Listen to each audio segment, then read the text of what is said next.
All welcome back to our channel. என்னுடைய சேனலை subscribe பண்ண உங்களுக்கு எல்லாருக்குமே ரொம்ப நன்றி. இன்னைக்கு நம்ம சேனலை பார்க்க போறது என்னன்னா, பாகக்காய் வச்சு செய்யக்கூடிய ஈஸியான ஒரு தொக்கு ரெசிபி தான். அதுக்கு வந்துட்டு ஒரு லெமன் சைஸ் அளவுக்கு புளிய ஒரு ஹாஃப் அன் ஹவருக்கு முன்னாடியே வந்துட்டு ஊற வச்சுக்கிறேன்.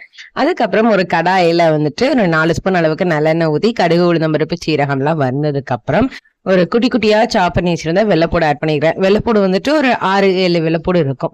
ஸோ அதை ஆட் பண்ணி அந்த வெள்ளைப்பூடுலாம் நல்லா வதங்கினதுக்கு அப்புறம் குட்டி குட்டியா கட் பண்ணி வச்சிருந்தா பாகக்காய் இருக்குல்ல, அதையுமே இதில் ஆட் பண்றேன். பாகக்காய் கொஞ்சம் எனக்கு லைட்டா பழுத்த மாதிரி இருந்துச்சு. நீங்க ஃப்ரெஷ்ஷான பாகக்காய் யூஸ் பண்ணா இன்னும் டேஸ்ட் நல்லா இருக்கும். அதே மாதிரி நான் இன்னைக்கு யூஸ் பண்ணியிருக்கிறது வந்துட்டு நார்மலா இருக்கக்கூடிய குட்டியான பாகக்காய் இருக்கும்ல, அதுதான் குங்கு பாகக்கான்னு சொல்லுவாங்களே, பெரிய பாகக்காய் அது கிடையாது, சின்ன பாகக்காய் தான் யூஸ் பண்ணியிருக்கேன். அதுவுமே நல்லா இருக்கும். நான் இன்னைக்கு யூஸ் பண்ணதை உங்ககிட்ட ஷேர் பண்ணியிருக்கேன். நீங்க பாகக்காய் உங்களுக்கு பிடிச்ச ஷேப்ல கூட நீங்க வெட்டிக்கலாம். நான் கொஞ்சம் குட்டி குட்டியா கட் பண்ணியிருக்கேன், கொஞ்சம் கசப்பு தன்மையே எனக்கு தெரியணும் அப்படிங்கிறதுக்காக. அதுக்கப்புறம் வந்துட்டு பாகக்கால சூடு ஏறினதுக்கு அப்புறம் ஒரு பெரிய சைஸ் பல்லாரியை நல்லா தகடா வெட்டி இந்த மாதிரி கையை வச்சு நல்லா இது பண்ணிருங்க, தனித்தனியா வர்ற மாதிரி. அதெல்லாம் போட்டுட்டு ஒரு கொஞ்சமா கருவேப்பிலையும் போட்டு நல்லா வதக்குறோம். பாகக்காய் ஆட் பண்ணதுக்கு அப்புறம் ஆட் பண்றதுல பிரச்சனை இல்லை, ஏன்னா ஃபர்ஸ்ட் நம்ம எல்லாமே ஃப்ரை தான் பண்ண போறோம். ஸோ இப்போ வெங்காயமும் கருவேப்பிலையும் நல்லா வதங்குற வரைக்கும் வெயிட் பண்ணலாம்.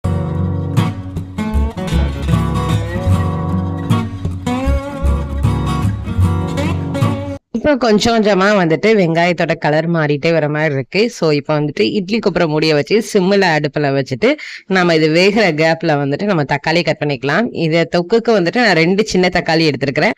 உங்கள்ட்ட பெரிய சைஸ் தக்காளி இருக்குன்னா அது 1 கூட போதும். தக்காளியை நல்ல குட்டியா ஃபைனா எவ்வளோ சாப் பண்ண முடியுமோ அந்த அளவுக்கு சாப் பண்ணி வச்சுக்கோங்க. வெங்காயம் கருவேப்பிலை இந்த 2மே இப்போ கொஞ்சம் நல்லாவே வெந்துடுச்சு. ஸோ இந்த ஸ்டேஜில் வந்துட்டு நான் கட் பண்ணி வச்சிருந்த தக்காளியுமே ஆட் பண்ணி அதையுமே நல்லா கிளறுதும். ஸோ இப்போ தக்காளி நல்லா கொஞ்சம் ஓரளவுக்கு குழஞ்சு வர வரைக்கும் நம்ம வேக வைக்கணுங்கிறனால இட்லி கொப்பரை மூடிய அகைன் நான் போட்டு மூடி வச்சிருக்கிறேன். இப்ப பாத்தீங்களா கொஞ்சமா தக்காளி நல்லா வெந்திருக்கு. ஸோ அதுக்கப்புறம் கொஞ்சம் 1/4 ஸ்பூன் அளவுக்கு மஞ்சப்பொடி, தேவையான அளவுக்கு உப்பு, ஒரு 1.25 ஸ்பூன் அளவுக்கு வந்துட்டு என்னதுன்னா நம்ம குழம்பு மிளகாய் தூள், சாம்பார் பொடி அதையுமே ஆட் பண்ணி எல்லாத்தையும் நல்லா வதக்குறோம், இதோடைய பச்சை வாசனை போகிற வரைக்கும். ஸோ அகைன் வந்துட்டு இட்லி கொப்பரை மூடி வச்சு மூடிட்டு ஒரு 2 மினிட்ஸ்க்கு அப்புறம் பாத்தீங்க அப்படின்னா கொஞ்சம் பச்சை வாசனையும் போயிடும். இந்த குழம்பு மசாலா எல்லாமே நல்லா பைண்ட் ஆகி வந்திருக்கிறோம். இது எல்லாமே அடுப்பை சிம்மில் வச்சுட்டு செய்யுங்க. இரும்பு கடாயினா கொஞ்சம் உங்களுக்கு வந்துட்டு ஈஸியா இருக்கும். இப்ப வந்துட்டு நம்ம லெமன் சைஸ் அளவுக்கு புளி வந்துட்டு நம்ம ஊற வச்சிருந்தோம்ல, அதை ஒரே ஒரு தடவை மட்டும் நல்ல ஒரு கட்டியான புளி கரைசலா நம்ம எடுத்து அதையும் இதோட ஆட் பண்ணிக்கிறோம். ஆட் பண்ணிட்டு ஒன்னோட ஒண்ணு நல்லா கலந்து விடுவோம். நீங்க குழம்பு மாதிரி வேணும் அப்படின்னு நினைச்சீங்கன்னா நீங்க தண்ணி நிறைய ஊத்திக்கலாம். நம்ம செய்ய போறது தொக்குங்கிறதுனால நான் வந்துட்டு கொஞ்சம் கட்டியான புளி கரைசல் எடுத்திருக்கிறேன். இது ஒரு கொதி வந்ததுக்கு அப்புறம் 1 ஸ்பூன் அளவுக்கு வெல்லம் ஆட் பண்ணிட்டு அகைன் இட்லி கொப்பரை மூடிய வச்சு நம்ம மூடிட்டு இந்த மாதிரி டைட் கன்சிஸ்டன்சி வர வரைக்கும் நம்ம வெயிட் பண்ணிட்டோம்னா நம்மளுடைய பாகக்காய் தொக்கு அட்டகாசமா ரெடி ஆயிரும். இதை நம்ம சாப்பிடும் போது எப்படி இருக்குன்னு பாத்தீங்கன்னா இனிப்பு, புளிப்பு, கசப்பு, காரம் எல்லாமே கலந்த கலவையா இருக்கும். அவ்வளோ டேஸ்டா இருக்கும். இந்த மாதிரி நீங்க செஞ்சு கொடுத்தீங்கன்னா குழந்தைகள்ல இருந்து பெரியவங்க வரைக்கும் ரொம்பவே விரும்பி சாப்பிடுவாங்க. வீட்டுல ட்ரை பண்ணி பாருங்க, ரொம்பவே நல்லா இருக்கும். தொக்கா எதுக்கு செஞ்சிருந்தேன் அப்படின்னா, இது 2-3 டேஸ் ஃப்ரிட்ஜில் வச்சு ஸ்டோர் பண்ணாலுமே கெட்டு போகாது, புளி கரைசல் ஊற்றிருக்கிறதுனால. பிளஸ் வந்துட்டு இது இட்லி தோசைக்குமே ரொம்ப அருமையா இருக்கும். இன்னைக்கு வந்துட்டு இந்த பாகக்காய் தொக்குக்கு வந்து சைட் டிஷ்ஷா பீட்ரூட் தான் வச்சிருந்தேன்.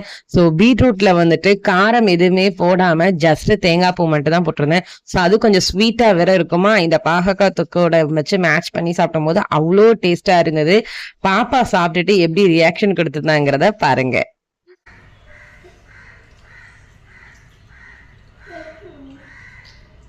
நல்லா இருக்கா பீட்ரூட்? இது ஃபர்ஸ்ட் டைம் வந்துட்டு பாகக்காய் சாப்பிட்றா. அவளுக்கு வந்து பீட்ரூட் தான் தெரியுங்கனால பீட்ரூட்னு சொல்லிட்டு இருந்தா. வீடியோ உங்களுக்கு பிடிச்சிருக்குன்னு நினைக்கிறேன். கட்டாயமா இந்த ரெசிபியை ட்ரை பண்ணி பார்த்துட்டு உங்க ஃபீட்பேக்கை கமெண்ட்ல ஷேர் பண்ணுங்க. வீடியோ பிடிச்சிருந்தா லைக் பண்ணுங்க, கமெண்ட் பண்ணுங்க, ஷேர் பண்ணுங்க. மறக்காம நம்ம சேனலை சப்ஸ்கிரைப் பண்ணுங்க. இன்னொரு இன்ட்ரெஸ்டிங்கான வீடியோல பார்க்கலாம். அது வரைக்கும் பாய்.